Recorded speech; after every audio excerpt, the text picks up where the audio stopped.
Okay, hi, this is Shea Becker, and this is the solar oven that I built with my mom and dad's help. The supplies I used was an old pizza box, black duct tape, scissors, paint pens, tin foil, a plastic straw to hold it up. Inside the pot is just bottled water. I used a metal plastic wrap, and we're going to be using a GoPro for the video of how it works.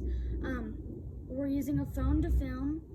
We used the notes my teacher gave me, and my mom is also helping me film.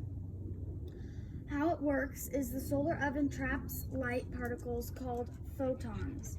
These photons generate heat. These metal reflectors I've put around my oven maximizes light input. Photons pass through the oven's transparent covering and heat up the inside of the box. I put a dark metal pan in the center of the oven. I wrap the handle in foil to give it more reflection and maximize the absorption of photons. There's water and a thermometer inside the pot. Once the pot becomes warmer than the surrounding air, the heat tries to escape to a cooler place. The barrier prevents the heat from escaping.